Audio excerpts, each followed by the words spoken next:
Abashakashatsi ndetse n'abahanga bagiye batandukanye hirya no hino ku isi bemeza yuko ibara umuntu akunda cyane kurusha yandi risobanuye byinshi mu buzima bwe, ibimushimisha, ibimubabaza, imbaraga ze ndetse n'intege nkeya ze n'ibindi byose bigiye bitandukanye. Mu rutonde rw'amabara menshi cyane ari ku isi, buri muntu wese byanze bikunze aba afite iryo akunda.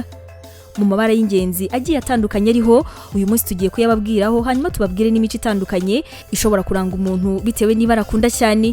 Mbere yo gutangira, ushobora kwibaza uti ese niba nkunda amabara abiri ndaza kugendera kuri hebara?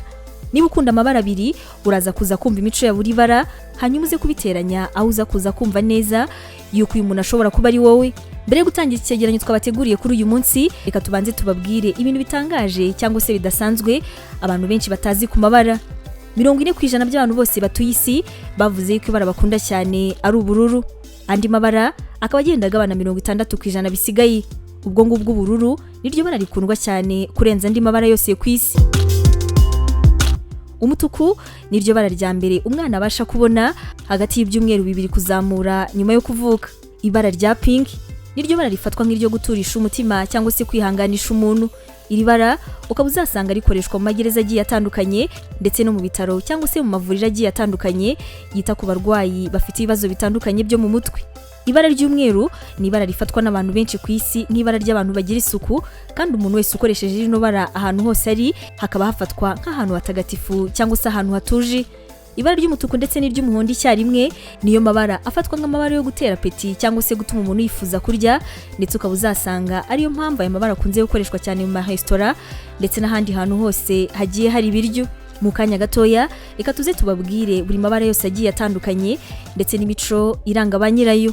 Mbere yo gutangira, reka ngusabe gukora subscribe niba utarayikora, ndetse ukomeze ubane natwe no mu bindi biganiro bitandukanye byose biri imbere. Uri kumwe nanjye Abayu Yvette Sandrine.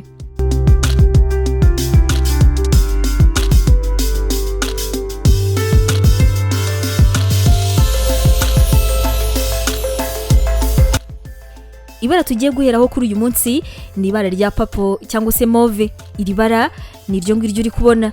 Abantu bakunda rino bara ni abantu bakunda ko ibintu byose biba biri mu mucyo, bakunda yuko ibintu byose bigomba kuba biri ku murongo. Ni abantu kandi bazi kwita ku bandi mu gihe cyose bishoboka yuko yagufasha. Umuntu ukunda rino bara rya mauve aragufasha nta kibazo. Abantu ni abantu bagira umutima mwiza, ariko kandi bakagira n'impano ihambaye yo kubasha kubona ibintu abandi bantu bose batarimo kubona. Ni abantu bakunda icyubahiro ku buryo gusuzugura umuntu ukunda ibara rya mauve aba azabikwishyura cyangwa se akabibika nk'inzika. Abangaba kandi ni abantu bagira impano yo kubona ibintu mbere yuko biba, ku buryo ashobora kukubwira ngo iki kintu kireke kuko kizakugiraho ingaruka, nyamara ariko wagikora izo ngaruka koko zikazakubaho. Abangaba ni abantu bagira umutima nama ukomeye cyane, ariko ku rundi ruhande bakaba bashobora kwigira nk'ibicucu. Abantu bakunda rino bara rya mauve ni abantu bazi kuguturisha ndetse no kukugira inama mu gihe cyose waba wahuye n'ikibazo, kandi bakaba ari abantu bagira umutima mwiza cyane. Ni abantu bazi guhanga udushya ndetse bakunda gukorera mu matsinda cyane, ku buryo umuntu ukunda ibara rya mauve kumubona wenyine biba bigoranye cyane. Abangaba ni abantu bashyira cyane icyubahiro cyabo imbere, ndetse kuba bumva yuko bubashywe nibyo bintu bibatera imbaraga zo kuba bakomeza kugira n'ibindi bakora. Abantu bakunda rino bara rya mauve ntabwo bita ku bantu babaca intege cyangwa se abantu babavugaho amagambo menshi cyane. Ni abantu bigirira icyizere kirenze, ariko ku rundi ruhande mu gihe cyose bakoze amakosa bicara bakiherera kandi ntibapfe kwibabarira. Abantu bakunda rino bara rya mauve rimwe na rimwe baribonekeza cyane, ku buryo ushobora kumusanga ahantu ukibaza uburyo yahageze, kubera yuko atari mu bantu bakabaye bari aho hantu. Ibyo ngibyo bikaba ari byo bintu biranga abantu bakunda ibara rya mauve.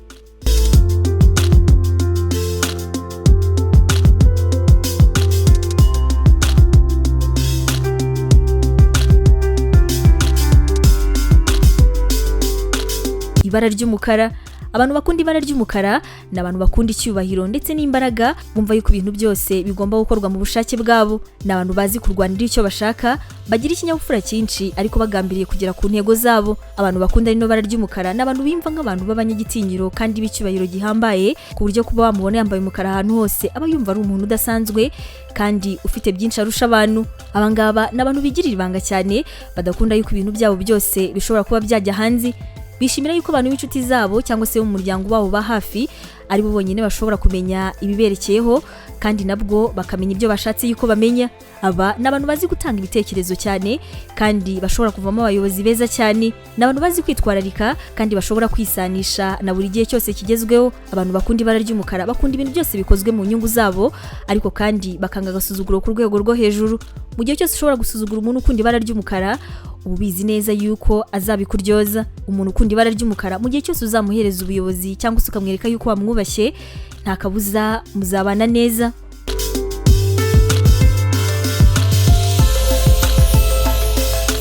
Umuntu ukunda ibara ry'umweru, umuntu ukunda ibara ry'umweru ahava akagera aba ari umuntu ugira isuku. Iri bara bikaba byaragaragaye ko rikundwa n'abantu b'abakobwa cyane kurenza ab'abagabo. Umuntu ukunda rino bara ni umuntu ukunda ko ibintu byose bye biba biri ku murongo, wanga cyane akajagari cyangwa se akavuyo. Ni umuntu ukunda ahantu hahumura, ku buryo yageze ahantu hahumura aba yumva ibintu byose biri ku murongo. Uyu muntu kandi uko akunda ibintu bihumura ni nako yanga cyane kandi akaziriza ibintu binuka. Umuntu ukunda ibara ry'umweru ni umuntu uzi kuvugisha ukuri, wanga ibintu byose birimo amanyanga cyangwa se birimo kujijinganya, kuko aba yifuza yuko ibintu byose byavuga uko biri kandi bigakosorwa uko biri. Umuntu ukunda ibara ry'umweru kandi aba ari umuntu wiyumvamo icyizere gikomeye, ku buryo yiyumvamo yuko nta kintu cyapfa kumunanira.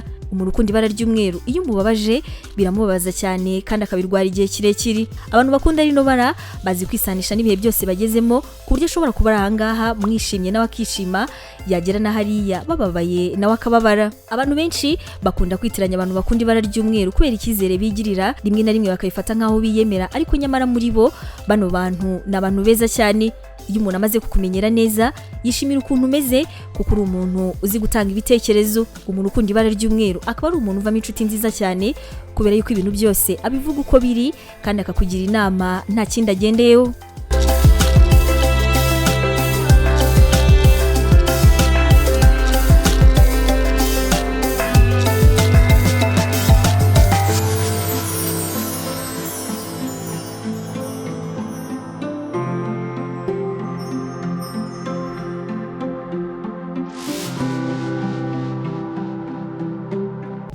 Umuntu ukunda ibara rya grey, umuntu ukunda rino bara riri hagati y'umweru n'umukara, ni umuntu ukunda amahoro muri rusangi. Ibintu byose biri ku isi mu gihe cyose nta mahoro abirimo uba wumva ubangamiwe cyane, kandi wakora uko ushoboye kose ngo amahoro akunda aboneke. Ikintu cya mbere kikubabaza ni ukubona abantu barimo gutongana cyangwa se barimo kubwirana nabi, kandi nyamara ubona nta kintu na kimwe wabikoraho.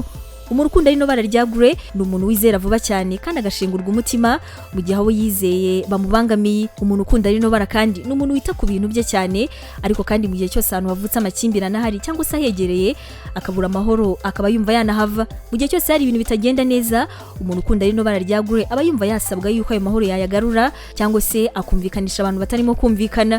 Igihe cyose ahantu hose ari yabonye ibara rya grey aba yumva yagenda akarikoraho cyangwa se akaritaka mu nzu ye ndetse n'ahandi. Umuntu ukunda rino bara kandi ni umuntu utagira amarangamutima menshi, uhora yiturije ariko kandi wizerwa cyane. Abantu benshi bamukundira yuko afite impano yo gukunda amahoro ndetse no kumva yuko ibintu byose byanyura mu mucyo. Umuntu ukunda rino bara rya grey ni umuntu ugira intego mu buzima, kandi kubera ukuntu azi kureba kure ndetse no kwitegereza ibintu byose, akaba ari umuntu ukundwa n'abantu.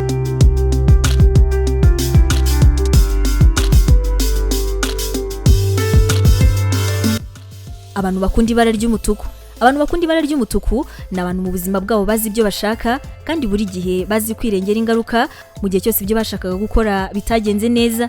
Ikintu cyabo cya mbere mu buzima ni ukuzuza inshingano zabo mu gihe cyose zihari. Abantu bakunda rino bara ry'umutuku benshi muri bo ni abanyamahane ndetse kandi bakaba bazi kwigaragaza mu buryo bashaka yuko abantu bababonamo. Mu gihe cyose umuntu ukunda ibara ry'umutuku ashatse kukwereka nk'umuntu mwiza, abikora ku rwego rwo hejuru ku buryo wumva yuko nta wundi muntu n'umwe mwiza ku isi uzamurenga.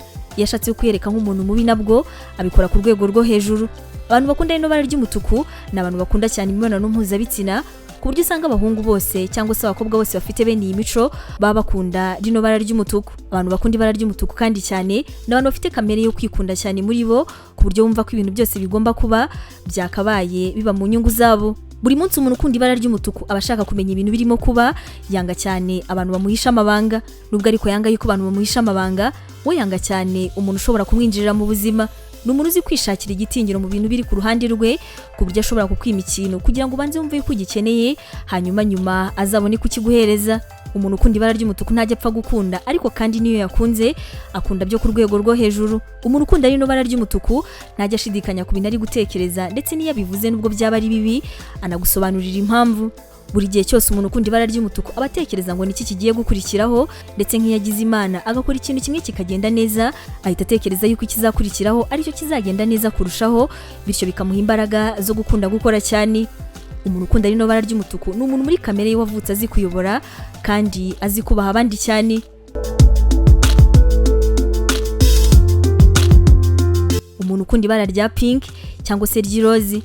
Umuntu ukunda rino bara rya pink, ikintu cya mbere ashyira imbere mu buzima bwe ni urukundo ndetse no gukundwa cyangwa se kwegerwa n'abantu. Umuntu ukunda rino bara rya pink ni umuntu ushobora kujya mu bintu byose kandi uzi kwiyakira ndetse no kwakirwa n'abantu mu buryo bworoshye cyane, kubera ko ari umuntu ucishije bugufi cyane. Ibintu byose umuntu ukunda ibara rya pink abonye abibona mu buryo bwiza aho kubibona mu buryo bubi, ndetse iyo hagize ikintu kibi kibaye kiramushengura kikamubariza umutima cyane. Ntabwo umuntu ukunda ibara rya pink akunda ibigare, aba yumva buri gihe yagira hagati y'inshuti ebyiri cyangwa se 3 ariko nazo ntizinjire mu buzima bwe cyane. Uri umuntu wita ku bantu, ndetse buri gihe utekereza yuko umuntu wese watewe imbaraga ashobora kugera ku kintu cyiza. Ibi ngibi nibyo bizatuma kenshi umuntu ukunda ibara rya pink akunze kwibera umwarimu cyangwa se umuntu ukunze guhuza abantu. Niba ukunda ibara rya pink, uri umuntu wishimira yuko abandi batera imbere, ndetse buri gihe wishimira yuko inshuti zawe n'umuryango wawe bashobora kugira icyo bageraho, ariko kandi nawe hari uruhare wabigizemo. Uri umuntu wihangana cyane, ndetse uri umuntu uzi kumva abandi ku buryo abantu bose b'inshuti zawe iyo bagize ikibazo baba bumva ari wowe bahamagara cyangwa se babwira ibyo bibazo byabo, kuko nta wundi muntu n'umwe bizera kuba bakurenza. Iyo umuntu aramutse aguhaye indabyo by'umwihariko izisa n'iriba rukunda, urishima cyane kandi bikagukora ku mutima ku buryo uwo muntu utapfa kumwibagirwa. Uri umuntu ukunda amahoro, ukaba uri umuntu ukunda umutuzo ndetse no kwishimira abandi mu buzima bwawe bwose bwa buri munsi. Kubera ukuntu uteye bituma ukundwa cyane, ariko kandi muri wowe ukumva wahitamo kugira inshuti nkeya. Ibyo ngibyo nibyo biranga abantu bakunda ibara rya pink.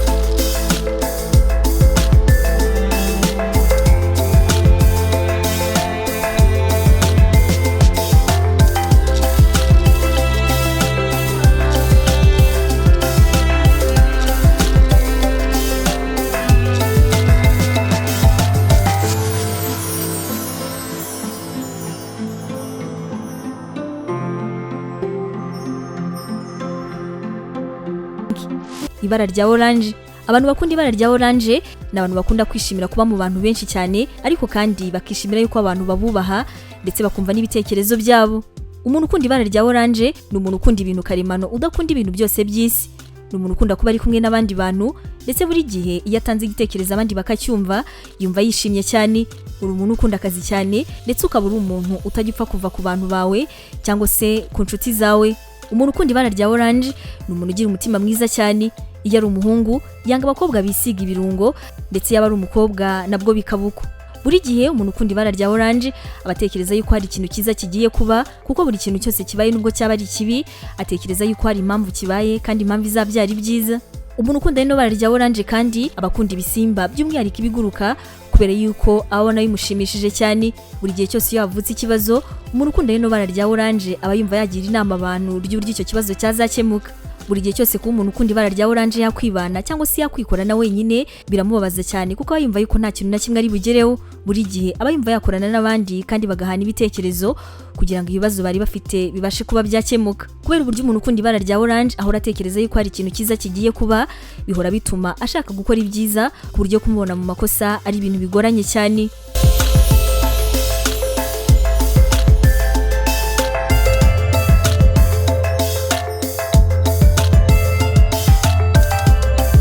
Ibara ry'ubururu. Abantu bakunda ibara ry'ubururu, ikintu cya mbere banga muri bo ni ugutekereza nabi cyangwa se kutizera umuntu. Ikintu cya mbere bakunda ni umuntu ubabwiza ukuri, kandi kubeshya umuntu ukunda ubururu ikintu gito cyane biramubabaza ku buryo yabimenye ashobora no kukwangira icyo ngicyo burundu.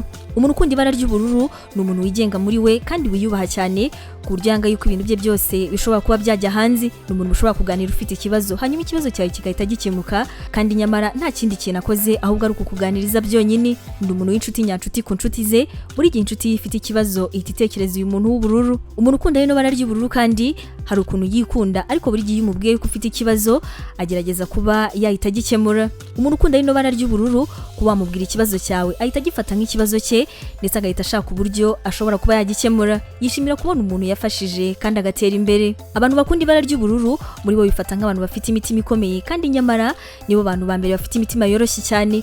Buri gihe baba bashaka ahantu hari umutuzo ndetse hari n'ubwisanzure kandi bagakunda cyane abantu bavugisha ukuri kuko kumubeshya cyangwa se kumubwira ibintu bigaragara yuko umushakaho inyungu bimubabaza cyane. Umuntu ukunda ibara ry'ubururu kubera kuvugwa neza mu bandi kandi agahora yizerwa bikunda kurangira abonye akazi keza cyane kandi nabwo yakagiramo agakomeza kugenda azamurwa mu ntera kubera imico myiza ye.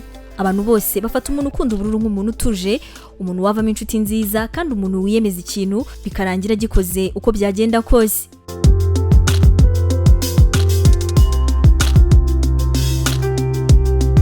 Abantu bakunda ibara ry'icyatsi. Abantu bakunda ibara ry'icyatsi ni abantu banyabo, uko umubonye nuko nguko abameze, ntabwo ajya apfa kwihishira cyangwa se ngo yigaragaze uko atari kugira ngo abandi baze kubasha kumukunda. Nubwo ariko ari gutyo uteye, ku rundi ruhande unita ku bintu abantu bakuvuzeho ndetse byaba ari ibintu bibi ugakora uko ushoboye kose ngo uzabashe kubikosora. Niba ibara ry'icyatsi ari ryo barukunda cyane, uri umuturage mwiza kandi abantu benshi baragukunda cyane.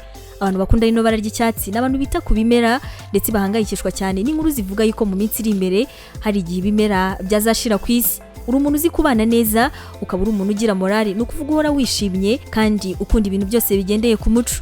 Kubera ukuntu uteye, niba ukunda ibara ry'icyatsi yo mu muryango wawe havutse ikibazo nawe wumva ari ikibazo cyawe ndetse ukanakora uko ushoboye kose ngo icyo kibazo uze kuza kubasha kugikemura. Buri gihe cyose iyo ufite ikibazo warangiza ukicara ahantu hari ibintu by'icyatsi, ni ukuvuga nk'ibiti cyangwa se indabyo, uba wumva utuje kandi uguwe neza cyane. Imirimo myiza wumva wakora ni imirimo ituma ujya ahantu heza hari nk'amashyamba meza cyangwa se ibiti byiza cyane kandi bisa icyatsi. Buri gihe wanga ibintu byose byerekeranye n'ikoranabuhanga, noneho ukabyanga kurushaho iyo bavuze ko ibyo bintu byerekeranye n'ikoranabuhanga bishobora kuzangiza ikirere cyangwa se bigatuma umwuka wo ku isi ushiraho. Uri umuntu uzi kugendera ku gihe cyane kandi iyo umuntu akwiciye igihe birakubabaza cyane ukumva mwahitamo bipfa. Uri umuntu kandi ukunda business cyangwa se ibintu byerekeranye n'ubucuruzi kubera yuko buri gihe uba uzi icyo ushaka ndetse n'uburyo ushobora kuba wakigeraho. Umuntu ukunda rino bara ry'icyatsi kimwe n'ukunda ibara ry'umweru, mwese muri abantu bakunda kugira isuku ku rwego rwo hejuru. Abantu benshi mu bana bishimira uburyo uteye, uburyo wubaha ndetse n'uburyo uba wifuza gukemura ibibazo bya bagenzi bawe. Ibyo ngibyo nibyo biranga abantu bakunda ibara ry'icyatsi.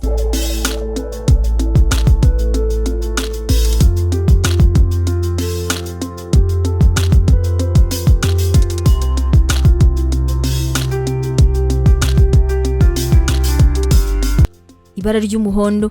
Abantu bakunda ibara ry'umuhondo n'abantu bakunda kwiga ibintu bishyashya kandi buri gihe bifuza yuko ibintu bamenye babisangira n'abandi. Niba ukunda ibara ry'umuhondo, buri gihe ahantu hose uri uba wifuza yuko bamenya neza ibintu nawe uzi. Niba ukunda rino bara ry'umuhondo, uri umuntu ukunda gutekereza cyane kandi ukababazwa n'ibintu bigiye bitandukanye bishobora kukwereka yuko umuntu runaka atakwitayeho. Uri umuntu ukunda ko abantu bakwitaho, ukaba uri umuntu ukunda kugaragariza urukundo ndetse buri gihe mu gihe cyose umuntu yakweretse yuko atakwitayeho ushobora kugaragara nk'umuntu usuzugura. Uri umuntu ukunda ko abantu bakubaha kandi buri gihe bagukunda cyangwa se bakwishimira bakaba babikwereka. Niba ukunda ibara ry'umuhondo, hari uburyo butandukanye wiyemeramo ndetse kandi ukaba uri umuntu ukunda kugira inshuti magara kuko wumva yuko inshuti ari cyo kintu cy'ingenzi cyane mu buzima. Niba ukunda ibara ry'umuhondo, kimwe mu bintu wanga kugira ni inzara kuko buri gihe utekereza yuko niba ushonje nta kintu na kimwe gishobora gukorwa. Uri umuntu wita cyane ku kuntu ugaragara ndetse ubumva yuko imyambarire ndetse n'uburyo uri buze kuza kugaragara mu bandi ari byo bintu biri buze kuza gutuma bakubaha cyangwa se bagusuzugura. Ibi ngibi rero bituma ukora uko ushoboye kose uze kuza kujya mu bandi usa neza, icyo byagusaba cyose rwose wagitanga. Uri umuntu wanga abantu birindiriza kubera yuko buri gihe iyo mwapanze ikintu kandi ntibagikore uba wumva bikubabaje cyane ndetse rimwe na rimwe ukifuza yuko ibyo bintu wabikora wenyine. Umuntu wese uzi umuntu ukunda ibara ry'umuhondo amuvuga nk'umuntu wishimye, umuntu uzi gutekereza kandi uzi guhanga udushya ndetse akaba ari umuntu uzi kwita ku bandi muri rusange, icyo byamusaba icyo ari cyo cyose.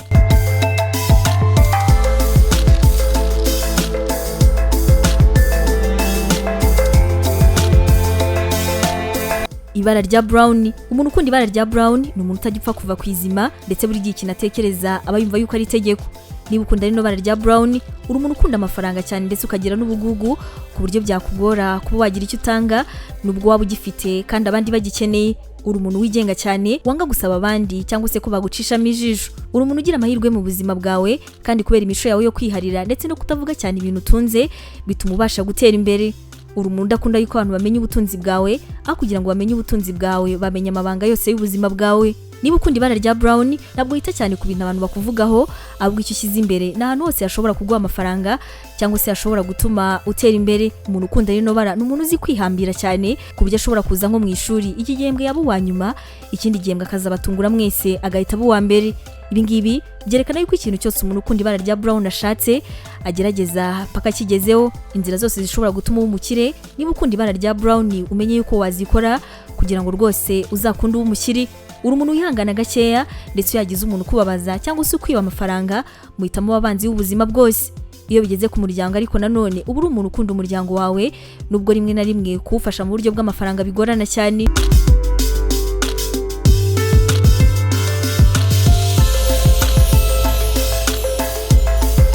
Ngiyo imico y'abantu bitewe n'amabara bagiye bakunda. Uguraza kuza kuduha igitekerezo cyangwa se inyunganizi ku byo wumvise ndetse n'ibyo utekereza ku byerekeranye n'amabara. Ndagushimiye cyane wowe twabanye, reka nkubwire yuko wari uri kumwe nanjye Abayo Yvette Sandrine.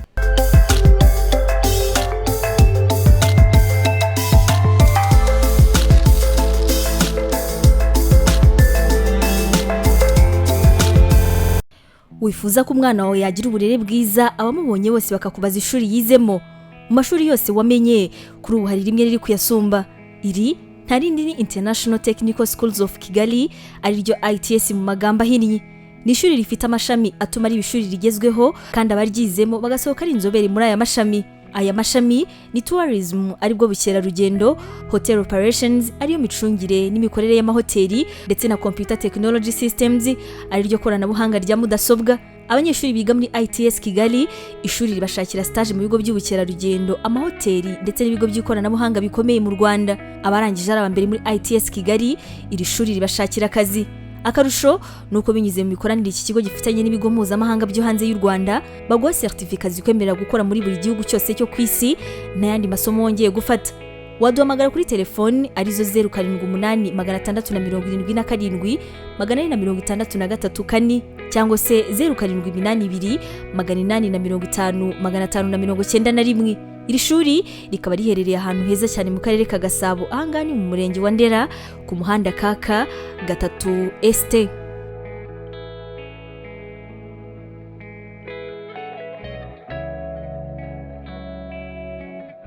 Hari abacuruzi bafite ibicuruzwa na serivisi nziza, ariko bafite ikibazo cy'uko abantu benshi batazi ubucuruzi bwabo. Hari icyo wakora ibihumbi n'ibihumbi by'abanyarwanda bakarara bamenya ibikorwa byawe. Muri Red Blue JD bakwereka uko ubigenza ubucuruzi bwawe bukamenyekana, kandi n'abakiriya bakarushaho kukwegera no kukwizera. Bafotora ibikorwa byawe, bagasobanura ubuziranenge bwabyo, bakanabimurikira abakiriya. Bafotora abageni, bakanababikira video z'ubukwe bwabo kuri YouTube ku buryo nta kibazo cyo kongera kubura amashusho cyabaho. Abaririmbyi babakorera amashusho y'indirimbo zijyanye n'igihe, bakanabafasha kumenyekanisha ibihangano byabo. Abantu basobanutse bamaze kumenya ibyiza byo gukorana na Red Blue JD. Abakorera munsi y'isoko rya Kimisagara werekeza Nyabugogo. Wahamagara kuri 0788 36 53 55. Byigeze bikubaho kwitabira ibirori, inama cyangwa se ibindi bikorwa bikaba uhari ukabikurikirana kuva bitangiye kugera bisoje, ariko nyuma y'ukwezi kumwe ugatangira kwibagirwa bimwe mu bice by'uko uwo muhango wagenze kandi wari uhari?